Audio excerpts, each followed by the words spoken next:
Untuk pembelajaran kali ini kita akan belajar mengenai menetapkan segmentasi pasar konsumen.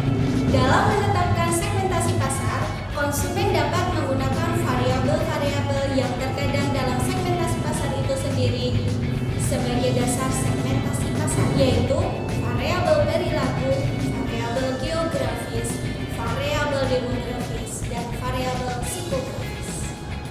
Yang pertama, variabel perilaku. Dalam segmentasi perilaku, pasar diklasifikasikan dalam kelompok-kelompok konsumen yang dibedakan berdasarkan pengetahuan, sikap, penggunaan atau respon terhadap suatu produk. Banyak yang berpendapat bahwa variabel perilaku merupakan titik awal yang paling tepat untuk membangun segmentasi pasar. Segmentasi perilaku dapat diukur antara lain dengan menggunakan indikator berikut. A. Manfaat. Pada indikator ini, pembentukan segmentasi pasar adalah untuk mengelompokkan konsumen berdasarkan perbedaan manfaat produk yang mereka perlukan. Segmentasi manfaat menuntut ditemukannya manfaat utama yang dicari konsumen dalam kelas produk. Contoh segmentasi manfaat adalah pada perusahaan sampo. Pada perusahaan sampo ini, produsen mencari manfaat, misalkan saja ketika suatu konsumen mencari manfaat dari sampo yang menyebabkan warna rambutnya lebih hitam, maka produsen menciptakan sampo yang menyebabkan rambut konsumen tersebut hitam. Selanjutnya adalah mencegah rambut rontok. Jika suatu konsumen membutuhkan sampo dengan kriteria manfaat mencegah rambut rontok, suatu produsen akan berbondong-bondong membuat suatu produk tersebut. Yang selanjutnya adalah segmentasi pasar Samoy.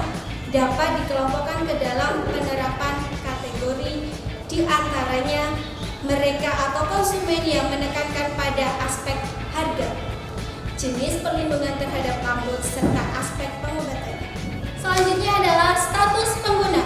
Status pengguna dapat disegmentasikan menjadi kelompok bukan pengguna, mantan pengguna, pengguna potensial, pengguna pertama kali, dan pengguna reguler dari suatu produk. Selanjutnya adalah tingkat pemakaian. Tingkat pemakaian pasar juga dapat disegmentasikan menjadi kelompok pengguna ringan, menengah, dan berat. Jumlah pengguna berat seringkali hanya berupa persentase yang tinggi dari total pembelian. Yang selanjutnya adalah segmentasi manfaat berdasarkan kesempatan. Konsumen dapat dikelompokkan berdasarkan kesempatan. Ketika konsumen ingin membeli suatu produk atau menggunakan produk yang mereka beli, segmentasi kesempatan dapat membantu perusahaan untuk meningkatkan penggunaan produk. Selanjutnya adalah tingkat kesiapan konsumen. Kesiapan dan respon konsumen terhadap produk bervariasi, mulai dari yang tidak mengetahui hingga mereka yang tertarik dan ingin membeli. Jumlah yang relatif pada setiap tingkatan kesiapan konsumen menjadi kendala bagi perusahaan dalam mendesain program pemasaran. Selanjutnya, segmentasi manfaat konsumen adalah status loyalitas. Konsumen dapat loyal pada merek tertentu, toko tertentu, dan perusahaan tertentu. Namun, ada juga sebagian konsumen yang tidak menunjukkan loyalitas pada merek apapun, walaupun dia sudah membeli barang tersebut. Segmentasi pasar selanjutnya adalah berdasarkan variabel geografis. Pengelompokan konsumen pada segmen pasar berdasarkan variabel geografis didasarkan atas tempat geografis dan daerah tertentu. Pasar dibagi menjadi unit geografis seperti negara, provinsi, kota, atau tempat tinggal di daerah tertentu. Segmentasi geografis dapat dicapai dengan mudah melalui media lokal yang mencakup surat kabar, televisi, radio, dan menentukan berbagai perbedaan berdasarkan letak geografis. Seperti halnya jika kita melakukan segmentasi pasar di daerah pegunungan, sudah pastinya seorang produsen akan menjual contoh produk seperti jaket atau sweater. Variabel geografis mengelompokkan konsumen menjadi bagian pasar menurut skala wilayah atau letak geografis yang dapat dibedakan berdasarkan beberapa hal, antara lain sebagai berikut. 1. Wilayah dapat berbentuk negara.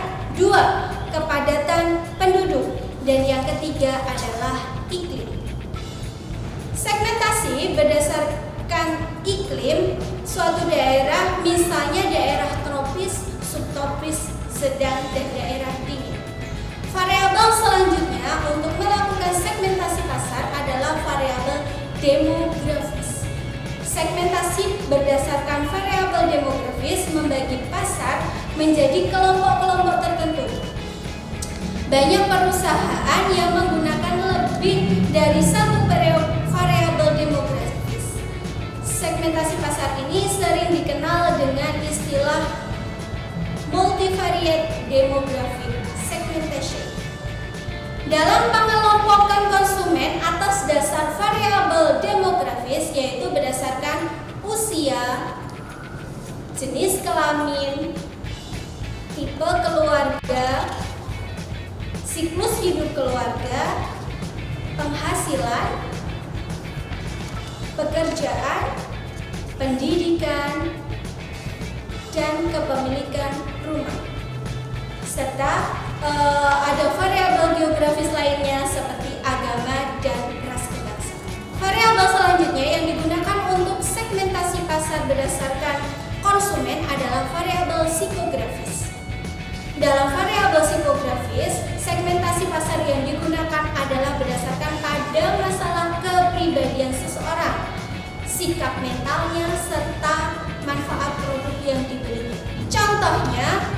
Contoh dari segmentasi pasar berdasarkan variabel demografis adalah segmen pasar masyarakat yang bergaya hidup produktif dan hemat, yang mementingkan kualitas dan mementingkan harga yang relatif murah. Dilakukan dengan mengelompokkan konsumen menjadi bagian pasar menurut variabel-variabel kepribadian atau personality dan kelas sosial. Yang kedua adalah berdasarkan ciri kepribadiannya. Segmentasi pasar yang berdasarkan pada kepribadian biasanya digunakan untuk pemasaran kosmetik, kendaraan bermotor, dan asuransi. Selanjutnya, segmentasi pasar berdasarkan gaya hidup. Perusahaan memperhatikan gaya hidup dalam menerapkan segmentasi pasar karena terkadang minat konsumen terhadap suatu produk dipengaruhi oleh gaya hidup, seperti gaya hidup modern, tradisional, kuno, boros, hemat, mewah, atau status sosial lain. Contoh dari segmentasi pasar berdasarkan gaya hidupnya itu adalah pemimpin masyarakat, pendidik, golongan elit, golongan menengah, golongan atas. Berdasarkan segmentasi gaya hidup, mereka memiliki tingkat kebutuhan yang berbeda. Oke semuanya, kita tadi sudah belajar mengenai segmentasi pasar dengan menentukan segmentasi pasar konsumen berdasarkan variabel perilaku, variabel demografis, variabel geografis, dan variabel psikografis. Sampai ketemu pada pertemuan selanjutnya. See you!